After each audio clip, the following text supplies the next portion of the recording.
Olá, e agora a mamãe de hoje vai abordar um tema muito importante, que é a educação financeira dos pequenos.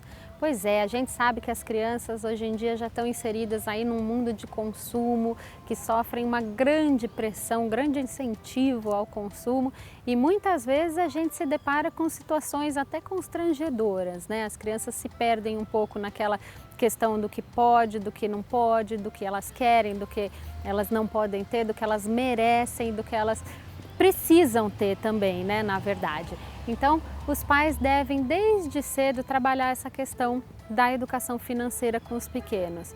Mesmo em casa, no dia a dia, incentivando para que a criança feche a torneira para economizar a água, apague a luz ao sair dos ambientes, não só pelas questões ambientais, pela sustentabilidade, mas pelas questões financeiras ali também, né? Quando vai num restaurante, na programação de umas férias, sempre colocar a criança envolvida nessas questões para que elas passem da noção abstrata do dinheiro para uma questão concreta, que elas saibam qual o valor desse dinheiro, o que é preciso para se conquistar as coisas que eu quero, ou quando que eu devo priorizar aquilo que eu quero, será que eu devo sempre ter aquilo que eu quero ou que eu devo ter aquilo que eu preciso, ou aquilo que eu mereço, enfim, são muitas as questões que essa educação financeira vai trabalhar com a criança. Então, começando aí dentro de casa com as questões do dia a dia, ao fazer a lista de supermercado com os pequenos, olha, isso a gente não precisa, isso a gente não vai ter hoje, será que dá para a gente comprar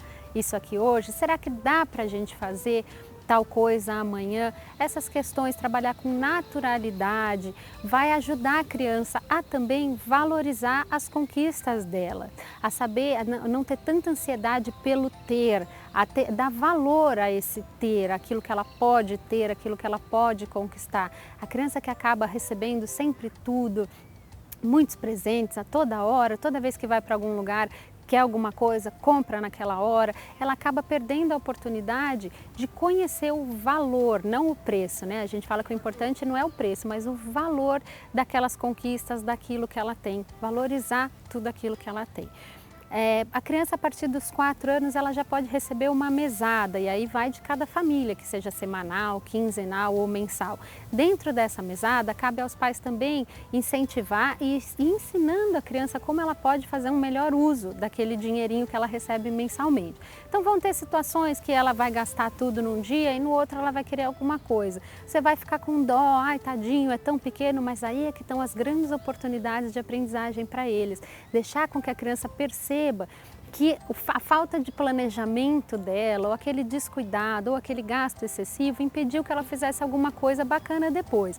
Então isso ela vai ter a oportunidade de aprender que no mês seguinte ela deve prestar um pouco mais de cuidado, um pouco mais de atenção, ter um pouco mais de cuidado com esse seu planejamento financeiro. Isso ela vai levar para o resto da vida, né? A criança que não passa por essas oportunidades ou por essas experiências, futuramente ela pode ter aí um pouco mais de dificuldade em lidar com as questões de administração dos ganhos, com a administração das necessidades dela e tudo mais. Quando for fazer uma viagem, quando for a um restaurante, quando for fazer compras no supermercado, sempre mostrar para os pequenos, você quer isso, hoje a gente pode ter, hoje a gente não pode ter, a gente vai gastar mais, vai gastar menos.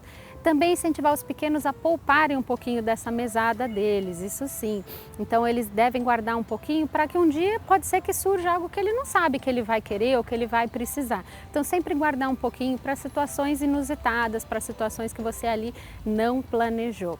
Para os menores que ainda não recebem a mesada, eles podem te ajudar a pagar as contas nos lugares que vocês vão, para eles materializarem, para ter um pouco mais concreto, que o dinheiro é um objeto, né? Tem o dinheiro de plástico, que é o cartão de crédito, que às vezes parece que o dinheiro está todo ali, não tem como ganhar o dinheiro, porque ele já está ali e as crianças pensam que aquilo é o que vale. Então ensinar também como é que isso funciona, ter talvez um potinho transparente em casa para que eles vejam a nota, vejam as moedas, para que eles tenham concreto essa noção do dinheiro, desse papel, dessa moeda e o que isso envolve. Também é importante os pais trabalharem como que cada um contribui financeiramente para a família, para os momentos de lazer, para as contas, as coisas importantes da família, né? Então, como que o papai trabalha, como que contribui, a criança pode contribuir um dia. Então, olha, você juntou, vamos levar todo mundo para tomar um sorvete, fazer alguma questão nesse sentido. Uma outra dica muito importante que eu dou aos pais, e é super comum em todos os passeios que as crianças vão, sempre tem gente fora vendendo objetos, todos os lugares que se visitam, tem a lojinha da saída, tentar separar os passeios do consumo. Não é toda vez que se passeia, e não deve ser toda vez que se passeia, que a criança tem que comprar alguma coisa relacionada àquilo. Ela não precisa. Hoje a gente está passeando, hoje a gente não está consumindo. Para desassociar essa questão do consumo, do ter que comprar, do ter que consumir algo para se sentir bem, ou para um passeio valer a pena, ou para o que a gente está fazendo ser bacana. Então isso é muito importante desde cedo. Obrigada pela sua atenção de hoje. Até nosso próximo encontro.